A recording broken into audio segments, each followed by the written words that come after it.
And now I'm telling you, go to sonsoflibertycbd.com. When it works for you, like it did for me, we both win. The number of job openings posted on the Indeed hiring platform stipulating COVID-19 vaccines as a condition of employment has risen sharply in recent weeks, popping up in sectors with little interpersonal contact, according to the company's research arm. The share of job postings per million explicitly mentioning COVID-19 vaccine requirements rose 34% in the week ending August 7th compared to the same period the prior month. The Marines have begun arriving in Kabul to help secure the evacuation of embassy staff as the Taliban offensive sweeps through Afghanistan, the Pentagon said Friday. Matt Zeller, a military advisor to the Afghan security forces, says it's a shameful day for our country. So concerned with the optics of a chaotic evacuation that in choosing to do nothing up until now, they have ensured the very thing that they were most afraid of. This is USA Radio News. Friends, Mike Lindell's My Pillow, My Slippers make my feet feel better than they have in about 20 years. My Pillow proprietary foam, memory foam, patented impact gel, indoor-outdoor soles. You won't want to take them off, or Mike Lindell will give you your money back. Go to mypillow.com, click on the radio listener special, use my promo code USA, or call 1-800-951-8175 and save 40% using my promo code USA. Tennessee Representative Mark Green speaks to the Taliban offensive. Dan Araki has the story. In his statement, President Biden said it was time for the Afghan security forces to fight back against the Taliban for their nation. But Congressman Mark Green says that the way that U.S. and NATO troops are leaving the country has affected those forces. The Tennessee Republican and Afghanistan veteran tells Fox News that those forces are choosing to walk away from a fight to the death. You know, we didn't even tell the Afghans we were leaving Bagram Air Force Base. They just walked in and said, oh, wait, the Americans are gone. And that kind of disrespect clearly makes them think, oh, the Americans don't have our back. And when you communicate that to them in this kind of fight with the Taliban surprising us all, which could potentially be an intelligence failure that we need to dig into, their capability to synchronize attacks across the whole country, their choice is lay down arms and blend in, or, fight to the death. And many of these guys, unfortunately, are choosing the former. From the USA Radio News Ohio Bureau, I'm Dan Naraki. The New York Supreme Court on Thursday sided with Project Veritas in a lawsuit against the New York Times. Project Veritas will be permitted to depose the New York Times. A motion for a stay was denied. Project Veritas sued the New York Times for claiming their Minnesota ballot harvesting video was deceptive. The court blasted the Times in an opinion. For USA Radio News, I'm Brad Bernards. The opinions expressed on this program are those of the host and do not express the views of WVBF ownership or Hometown Talk Radio. Content aired on all programs are those of the host and their guests.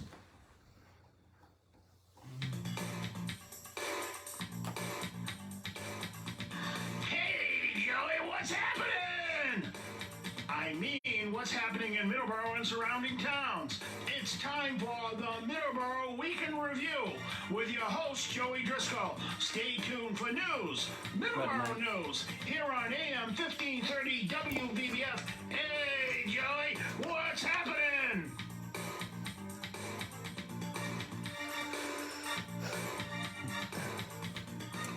Good morning, everyone, and welcome to Middleborough in Review. Today is the 15th of August,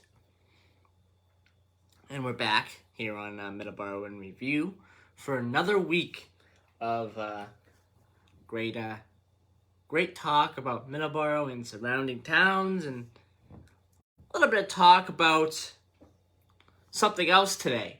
So this past week, if you tuned in on Tuesday and on Thursday, you did not hear my voice. I was on vacation. I was in Greensboro, Pennsylvania this week, and also took a visit to Morgantown as well. We'll talk a little bit about that on today's show. And we'll have a whole bunch of Middleborough stuff to talk about too. We'll be talking about South Coast Rail. We'll be talking about the Green Line extension. and a lot of other great things. But first, let's say good morning to Don. Good morning, Joe. How are you? I'm good. How are you, Don? Bright-eyed and bushy-tailed, or what? A little bit. We drove home yesterday, so we were in the vehicle all day long. So we're a little, Little on the tired side, yeah, well, it's just being on the road, so it's such a long ride. but that's okay. But it's We're still gonna have a really good show for you guys. We're still wide awake, so I've got coffee. We're good. we have our coffee. Yeah. All right, let's check the weather before we talk a little bit about our trip. So, 65 degrees currently in Middleborough. 83 for the high today, so it's a pretty nice day out there. I did hear during the week when I was gone that we got some rain. I believe we drove out of rain on last Sunday, and it rained for quite a while after that. And weather has been kind of spotty here the past week. But today it's going to be nice. 83 degrees. 81 tomorrow and 82 on Tuesday. So some nice days ahead for Middleborough. In Driscoll, North Dakota, 67 degrees, 98 for the high today. So it'll be a hot one today. 101 tomorrow. And this is in Driscoll, North Dakota. Driscoll, Texas, 94 today for the high. 76 currently. So it's going to be an alright day. Not too hot. Driscoll, oh, wait a minute. Nope. Taunton. Oh, he did Driscoll. Taunton, 65 degrees. 83 for the high today. Yeah, so it's going to be some nice weather for Taunton to begin the week as well. All right, so this past week we were on vacation. We went down to Greensboro, Pennsylvania, which is about a half hour from Morgantown, about an hour or so from Pittsburgh, kind of towards the line of West Virginia and Pennsylvania. And on Thursday, we went down to Morgantown and took a ride on their personal rapid transit. Now, Don, tell us a little bit about that. It was an experimental transportation system built for the university, West Virginia University. And it's like 3.6 miles.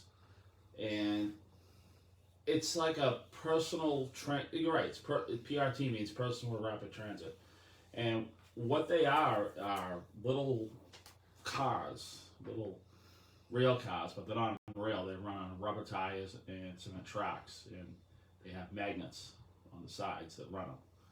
And they're probably, you could seat 4, and probably standing room for another 6. So you probably get 10. That's tight.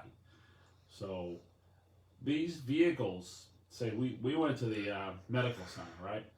So if you can get up the stations in a second. So, yeah. So we started at the medical center, which is up on the hill. And that's the big medical center for the college and all the hospitals for Morgantown. And there's a couple parking garages too for the hospitals mostly. And what you do is you go to the turnstile, and there's 5 stations total. There's 4 stations on the turnstile screen, and you press where you want to go. And what happens is you walk off the platform, and a little counter, display tells you where you're going. Like we went to Beach. What's that, Joe? It's Beechhurst. Beechhurst. That's down in downtown Morgantown. We didn't really know the system, so we took that one, and what it did, it bypassed the other 2 stations, Towers and Engineering, which are up on the hill, and then it goes down a steep hill, and then goes into downtown Morgantown, and then we see Beechhurst, and then Cedar, was it Cedar Street? So the 5 stations are Medical, which is up on the hill, Towers, which is the towers. There's 4 dorm towers there. They're probably about, I don't know, maybe 15 stories or 10 stories apiece. Engineering. That's another area of the college. Beechhurst. Then you go down a hill, a steep hill, and Beechhurst is like right almost downtown, but it's still kind of connected to the college side. And finally Walnut. In Walnut, and that's downtown Morgantown, where the old infrastructure, where the main center is, and that's where it terminates. But I think it's a great idea, but they have played with a lot of repairs, I guess. We've been going there, 5-6 years now, and this is the first time it was been open. Yeah. So, a little bit about its origins.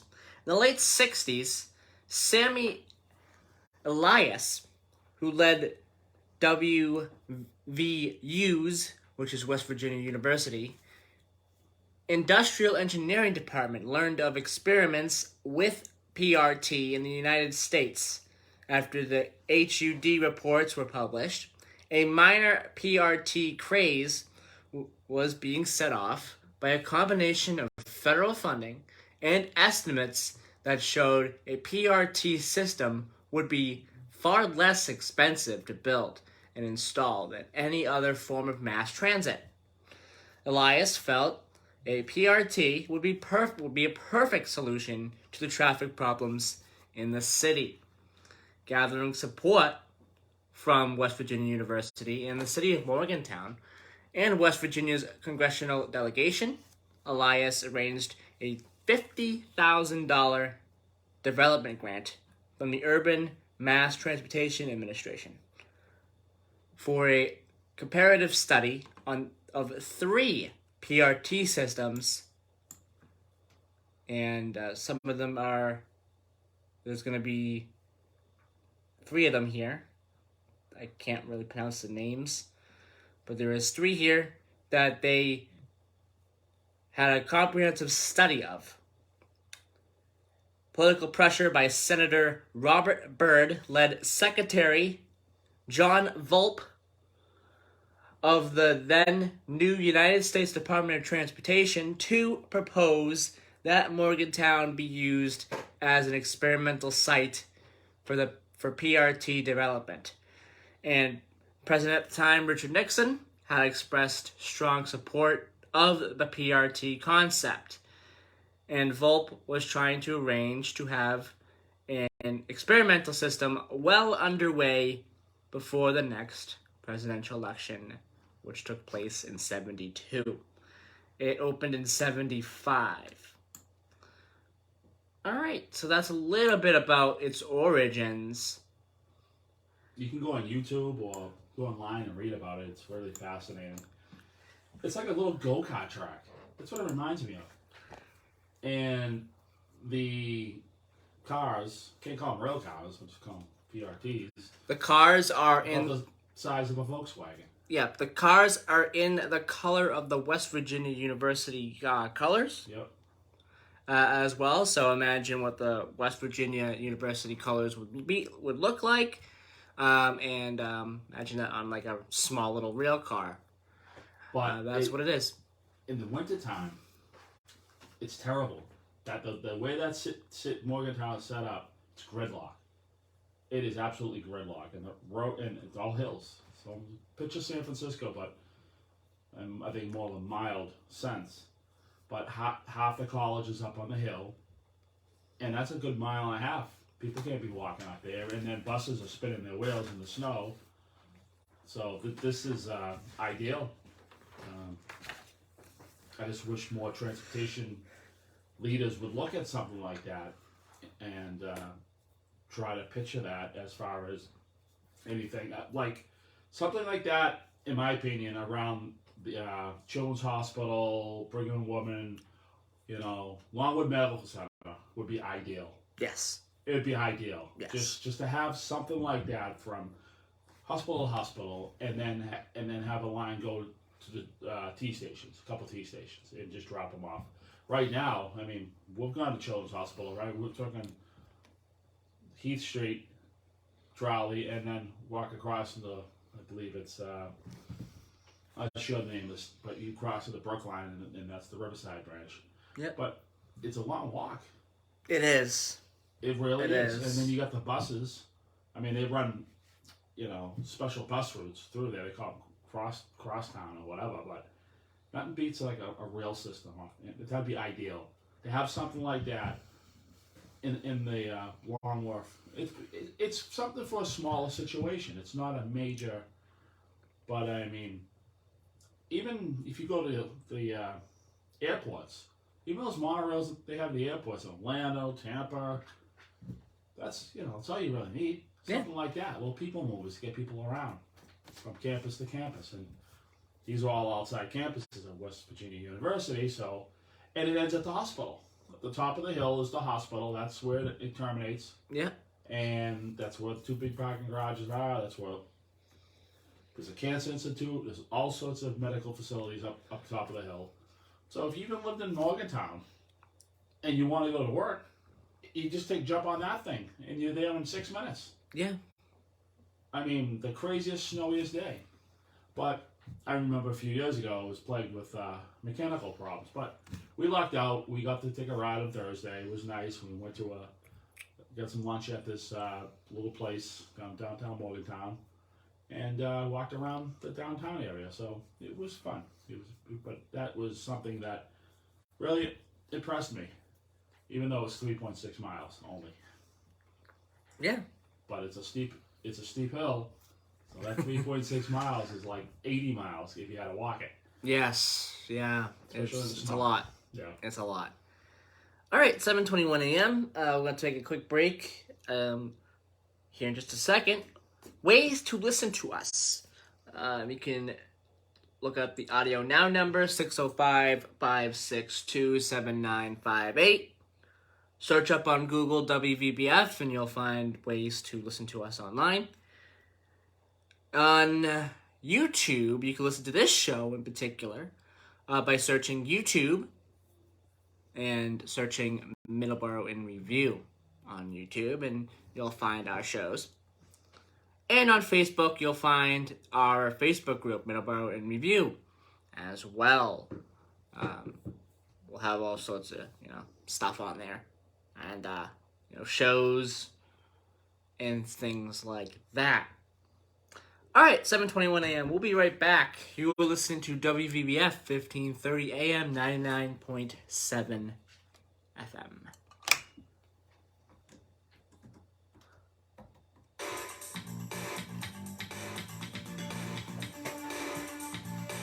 Any listeners? Not yet. No.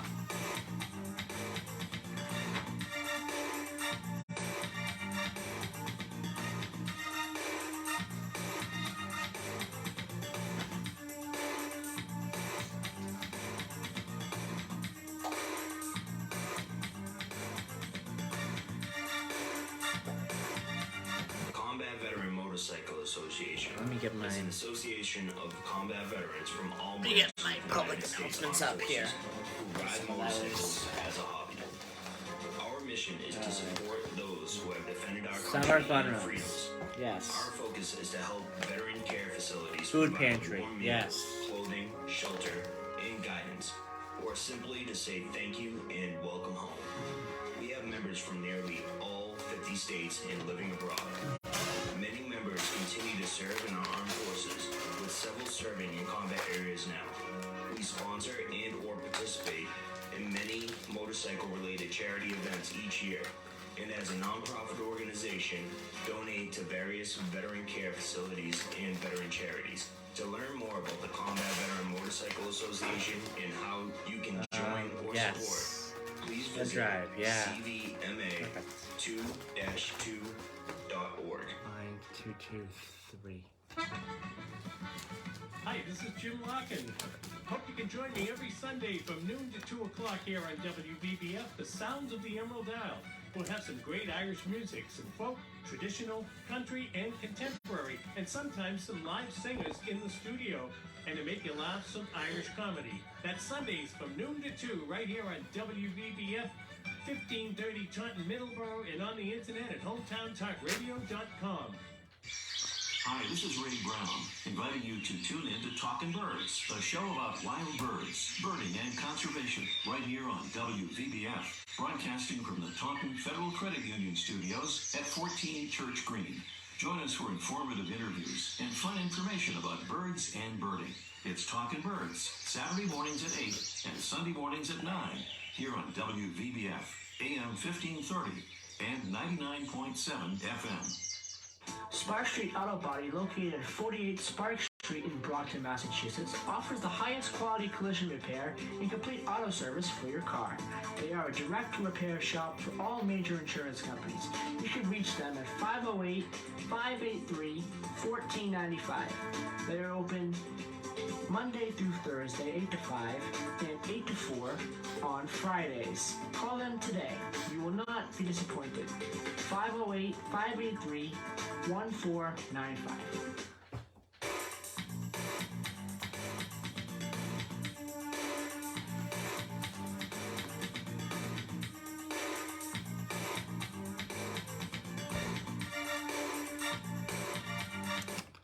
And we are back here.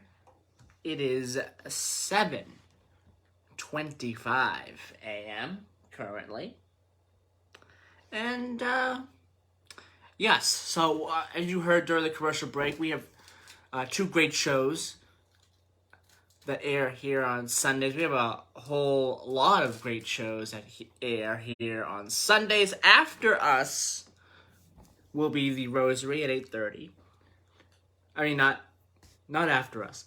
Bread of Life at 8 o'clock. Bread of Life at 8 o'clock. And then the Rosary at 8:30. Bread of Life with Pastor Ortez Vancross takes place at 8 o'clock this morning. 8:30 is the Rosary. 9 o'clock is Talking Birds this morning. 9:30, Keys of the Kingdom takes place. 10 o'clock will be All on God with Edna Isaac. 11 o'clock, Musical Odyssey takes place. And at noon, Sounds of the Emerald Isle with Jim Larkin. Great 2-hour show with a lot of Irish comedy and music. And at 2 o'clock, Stand Up Strong with Ed Miller and Tony Branch finishes off the day. All right. So we have a couple of different things going on here for when it comes to what we've been talking about for quite a while. And first thing is the blood drives. So our last blood drive wasn't back on August 6th. So we have two more for before the year is out. And this is the Halifax Bud Drive here. Friday, October 15th and Friday, November 19th. They take place from 9 a.m. to 2 p.m. Both of them. The 15th of October, the 19th of November. Both on Fridays. Both 9 a.m. to 2 p.m. And they will be located at the Halifax Town Hall, 499 Plymouth Street in Halifax. If you are interested in participating, visit www.redcrossblood.org and type in 02338, which is the Halifax zip code, to make an appointment for a convenient time. The Taunton Area Chamber of Commerce will be holding their 35th annual golf tournament tomorrow afternoon, 12:30 start, and that is at Lee Baron Hills Country Club in Lakeville. Lee Baron Hills Country Club in Lakeville. And it says here, their 2021 golf tournament will benefit the Taunton Area Chamber of Commerce and the Charles E. Volkman Scholarship Fund. Since the start of our scholarship program, we have given more than $100,000 to local high school seniors in pursuit of higher education and an interest in business. So That's going to be a great event tomorrow afternoon. Weather will be really good for it. So go out and enjoy a really great afternoon of golf tomorrow afternoon. 12:30 start. And to contact them, info at tauntonareachamber.org. Their phone number, 508-824-4068. And their website, tauntonareachamber.org. So that is the golf tournament coming up tomorrow. The food pantry continues with their drive-through service for veterans. The next one is the 17th, which is this upcoming Tuesday. The Sacred Heart Food Pantry has cooperated with the Middleborough Veterans Services Department to furnish food boxes for local veterans. The Greater Boston Food Bank provides the meal boxes. The food pantry will be operating a drive-through distribution service once a month. It is held on the third Tuesday of the month, 11 a.m. to noon, and it will continue until at least the fall. When we talked to Ray, a representative from the food pantry, he mentioned something about possibly October that this will continue to, but we will be talking to him this week, and we will be talking to him about that. And we'll have more information. I'll have more information on Thursday's show of if it's going to continue later than September. So we will talk about that on Thursday. And the food pantry is located at 53 Oak Street in Middleborough. Go into the municipal parking lot behind the food pantry from the Pearl Street entrance. And all veterans and their families from Middleborough, Lakeville, Rochester, and Carver are eligible to use this service, and veterans do not need to pre-register. Just drive in and pick up a box. So a great bunch of services and events going on around town, around the town of Middleborough, and in Middleborough with the food pantry doing the drive-in service for the veterans. Like I said, it's going to continue for another month at least. So definitely, if you're able to go and do that on Tuesday, you're able to pick up a box of food for a veteran. Or if you are a veteran and you want to pick up some food, definitely the food pantry is there for you. Again, it's an important service that the food pantry has done over the last couple of months. Don, thoughts? Again, you've been mentioning the food pantry since March of last year, April of last year. So this whole pandemic, and now things are heating up a little bit more. So people, might need the food pantry a little longer if things will get better. And noticing all your paperwork, all your food pantry paperwork, everything's yes. A lot of great things. That is, I believe that's Chris. That's Chris? That is the next one. Okay, yeah. August 17th, yep. Which is Tuesday, and that will be 11 a.m. to noon. That's what's coming up. Everything's perfect. Yeah, Chris does a good job. Yeah, setting everything up. So that's good. The golf tournament in Lakeville. That's a fun event to go and see. A lot of great fun events happening over the next couple of weeks as we wind down the summer. Still a month left of summer, yes. But we're winding down the summer, but there's still a lot of great events happening around town, in Middleborough and around Middleborough as well, with Lakeville's golf tournament, and that's gonna be some fun events going on. Also, another fun event going on is the Summer Fun Run. Mondays through the month of August, 6:30 p.m. start.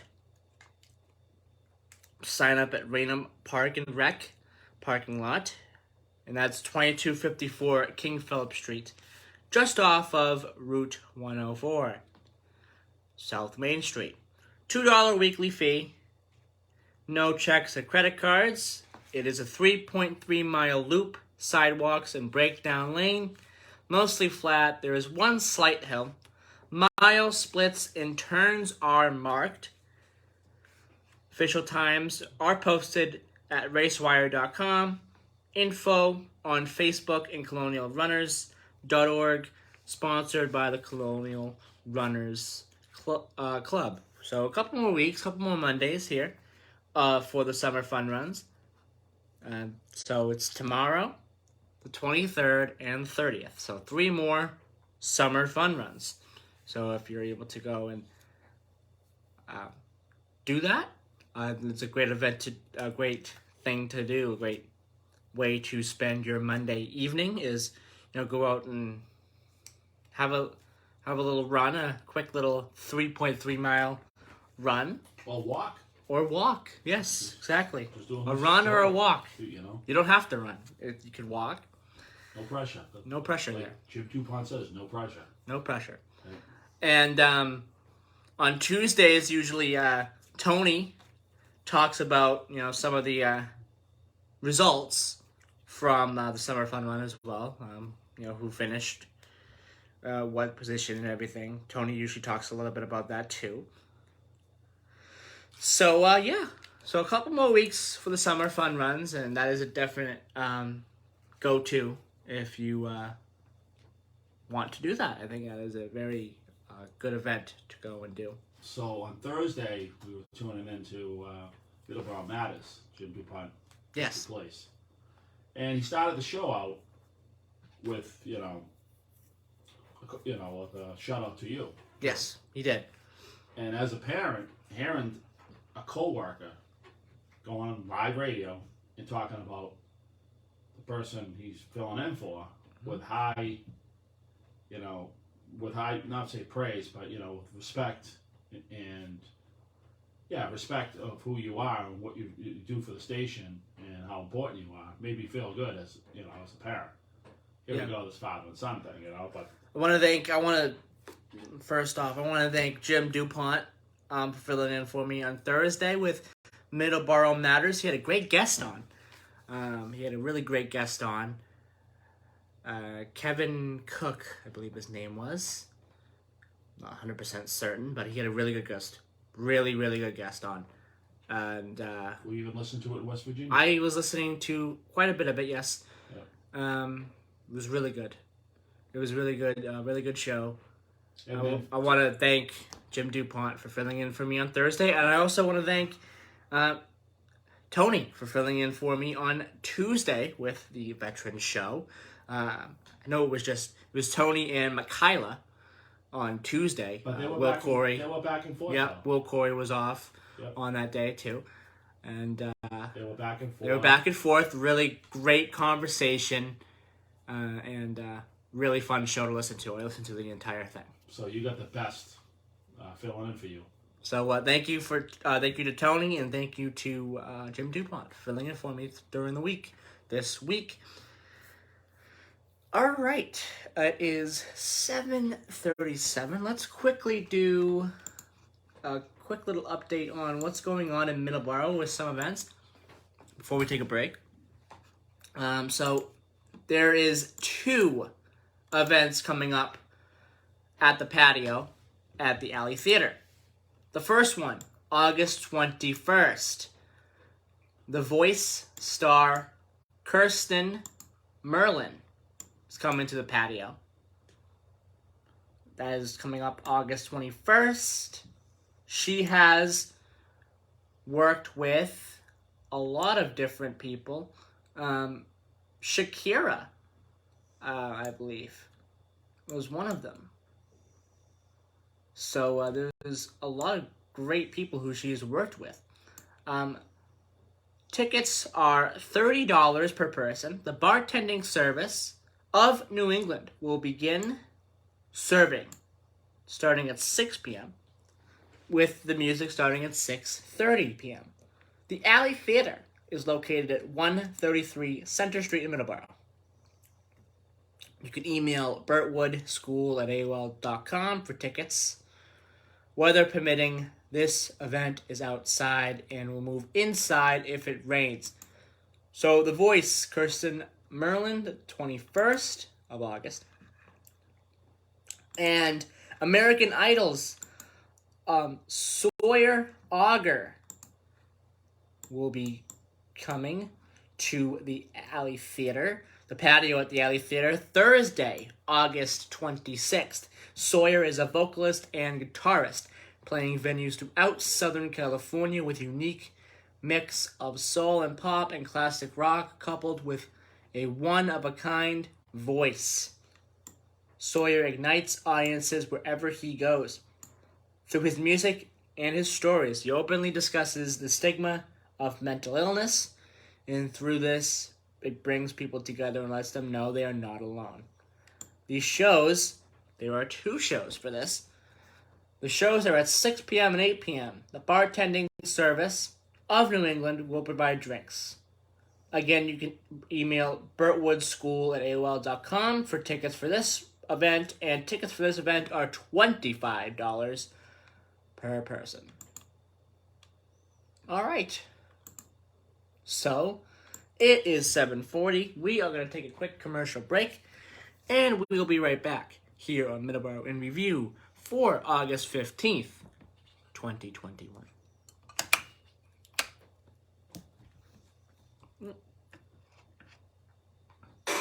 Now we're back. Oh, that's a little loud.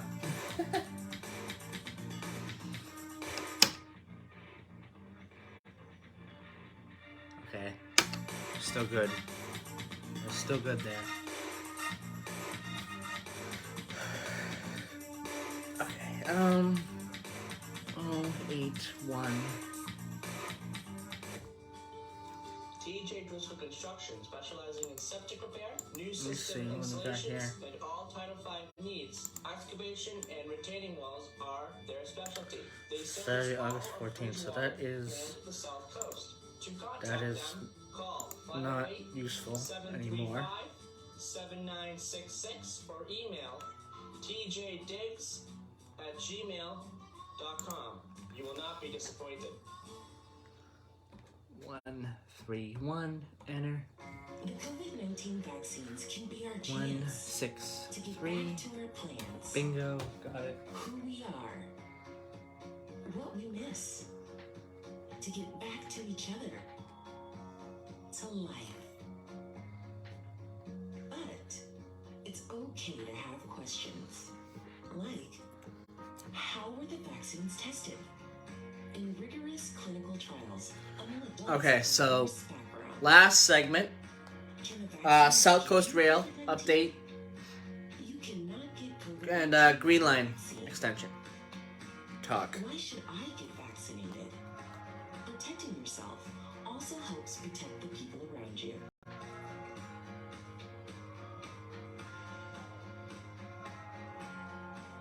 Find the latest information at getvaccineanswers.org.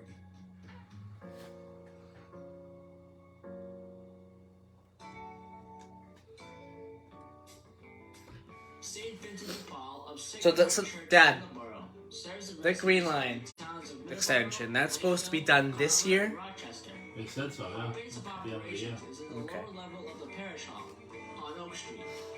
Directly across the Just want to street make is sure St. that Barbara Church in that is, Middleborough. because I'm gonna talk about that a little bit. Approximately 500 families Talk about the in Green Line Rochester, extension. and many of them come to us for various South types of Coast needs. Rail a little bit as well. This can take many Whatever forms, updates there are with South Coast Rail. many of the following programs. And yeah, Utilities and rent that will be assistance, the show, I think. agency referrals, clothing and furniture vouchers, and First of all, temporary lodging. For let me more get the- information, go to my Today in History app.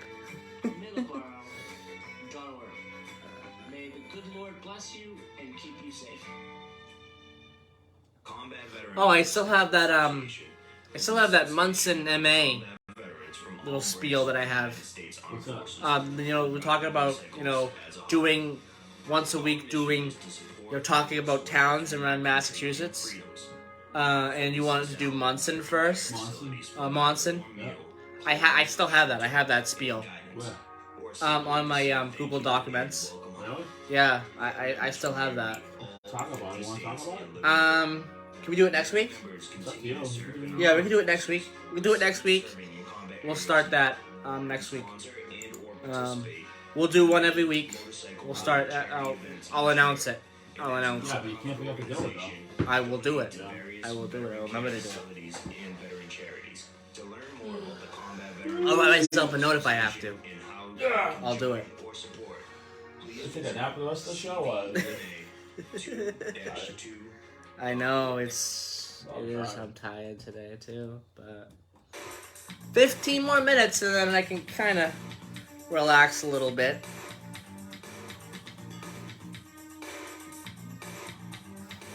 Okay, you're red mic. Okay, red mic. And we're back here on Middleborough in review. Today, again, 15th of August, 2021. So we have the Today in History coming up. There's a lot of interesting Today in Histories today. And I want to spend a little bit of time with that. But first, let's give a quick update on the Green Line branch. So the Green Line branch, the Green Line extension is still going on. And this whole month of August, there is going to be train service shutting down for a portion of the Green Line E branch.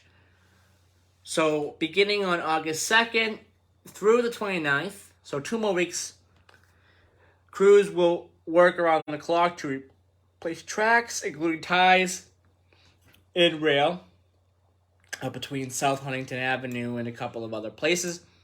The MBTA says it will provide a replacement bus service during the project. Same accelerated project approach was used in 2020 when the Green Line E branch work was done on the stretch primarily near the Northeastern University area. The project will also create some disruptions for drivers, including lane closures and temporary elimination of some parking spots. Starting in the 3rd week of August, so coming up very soon, vehicles will be detoured around the intersection of Francis Street and Tremont Street, while crews work on the tracks in the area. So there's that update for the Green Line. The extension is continuing work. It is proposed to be done by the end of the year. Of course, plans could change, but that is what I've been hearing. The end of the Green Line extension project will be the end of the year. So we'll give updates on that as we go along here in the couple of months ahead. Okay, so we have, after that, we have South Coast Rail. So South Coast Rail, there's been a lot going on with South Coast Rail. And updates are almost weekly with South Coast Rail. So, there were track material deliveries on August 11th. The MBTA's contractor will offload new welded rail delivered via rail train along the New Bedford main line right away. The train delivering the rail will be unloaded, and it was unloaded, on the 11th of August. And the train departed for the Dartmouth Way, located south of Nash Road in New Bedford, heading northerly to Cotley Junction in East Taunton. So that happened on Wednesday. And so there is some updates with that. There's been some daytime work on the Middleborough secondary New Bedford main line. Ongoing work includes ground survey, switch installation, site preparation, drainage, and much more.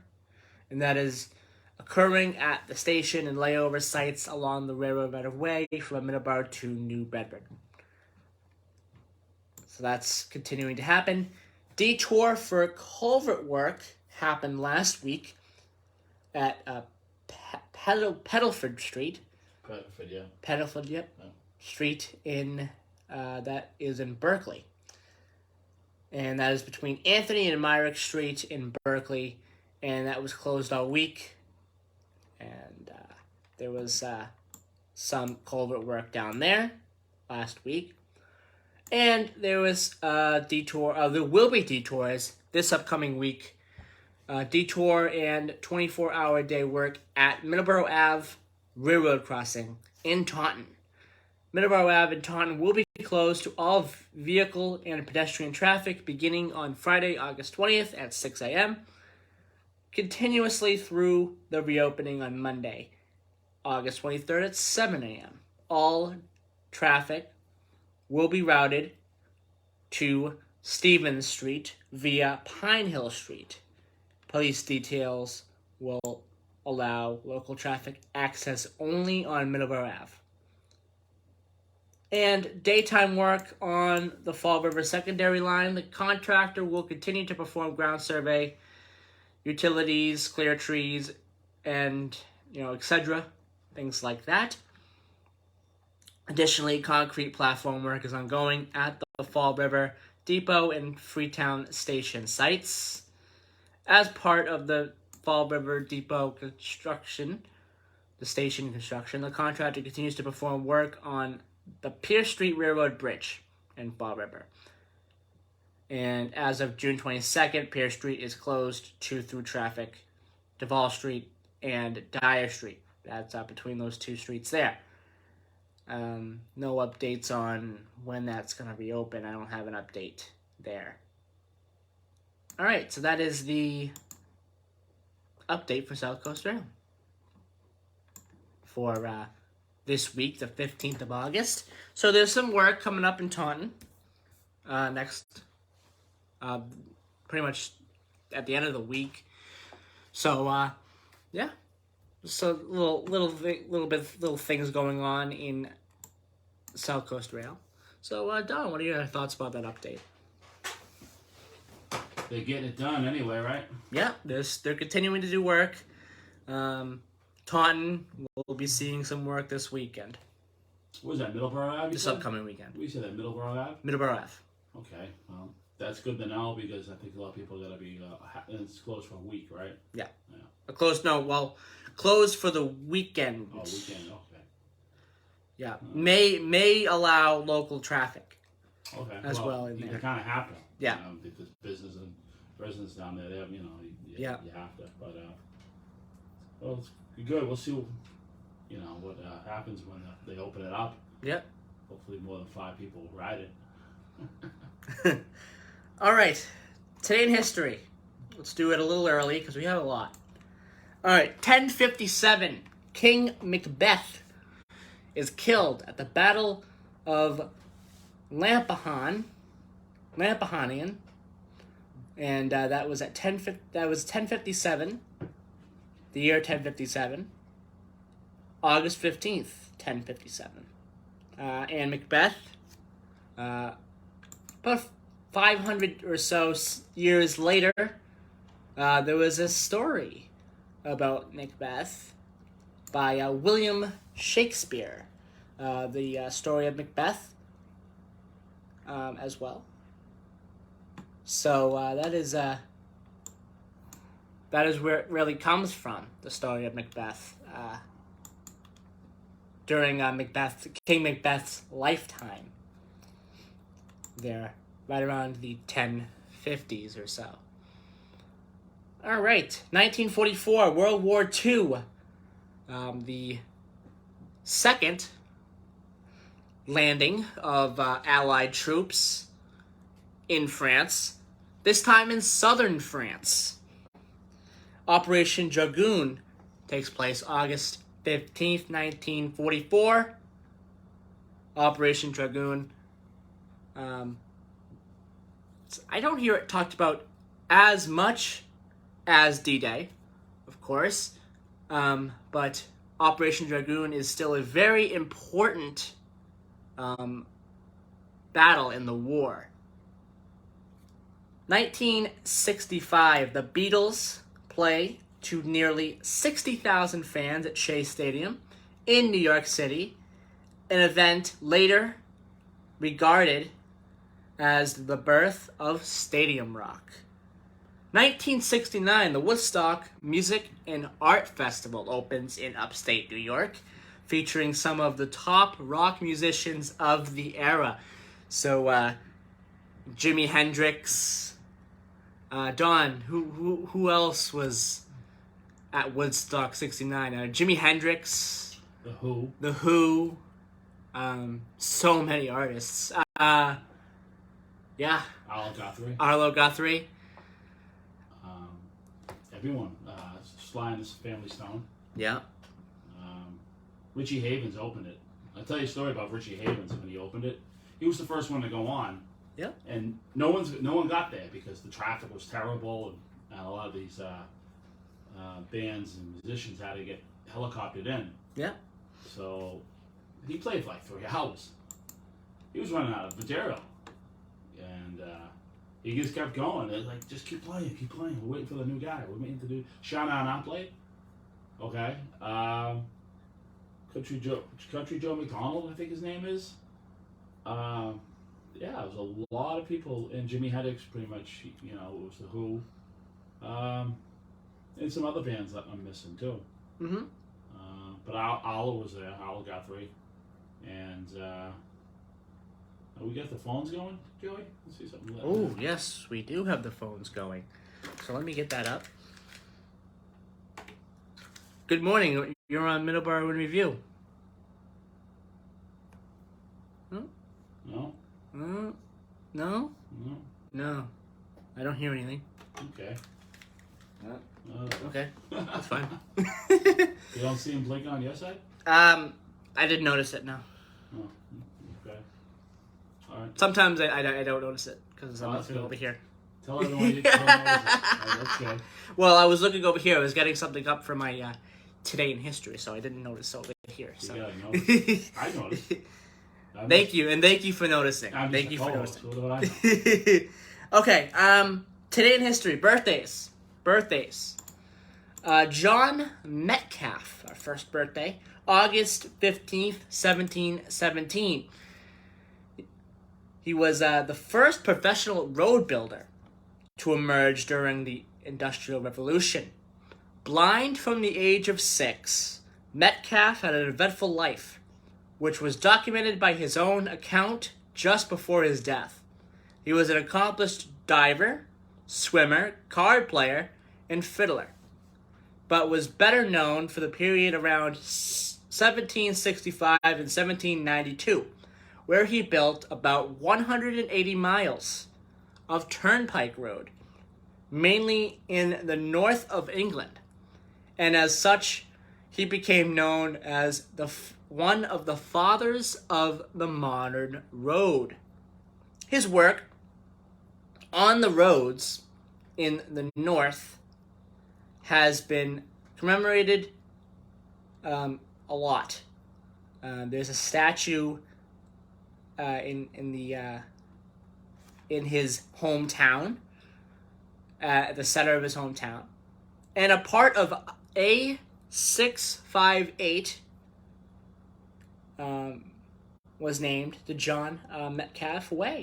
So John Metcalf, a very important figure in the beginning of the Industrial Revolution when it comes to roads. I think that is a very important thing to talk about.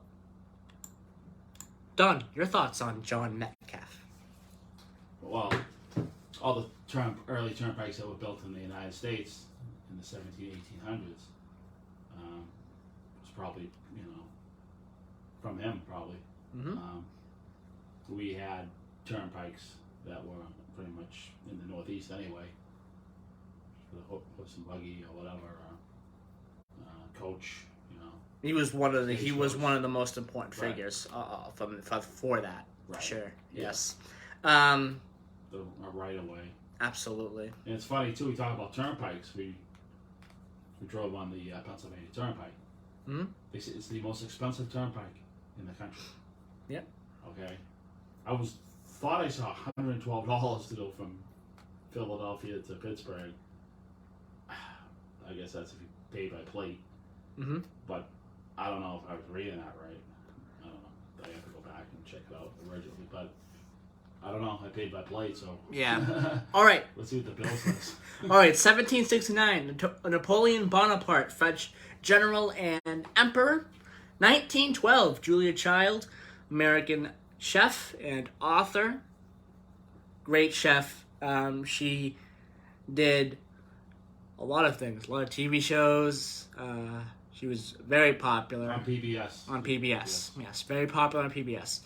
Bobby Bird, who worked closely with James Brown, was born on this day in 1934, and died about almost a year after James Brown.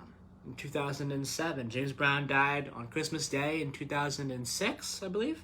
And Bobby Bird died in 2007. 1950, Tommy Eldridge, American drummer for several bands. Let me get that real quick. Pat Tavers Band, Gary Moore, Ozzy, Yngwie Malmsteen, Motorhead, Whitesnake, Thin Lizzy, Ted Nugent. He worked on Hearing Aid, so he did a lot and has done a lot. Tommy Eldridge, 71 today. 71. Tommy Eldridge, the great Tommy Eldridge. All right, so that will do it for today's program. I hope everyone enjoyed, and we'll be back for next week's show, August 22nd. Have a great week, everybody. Have a great week, everybody. Oh, wait a minute, let me get that up. All right, awesome. Who was trying to call you? I don't know. I think it was Chris. Maybe.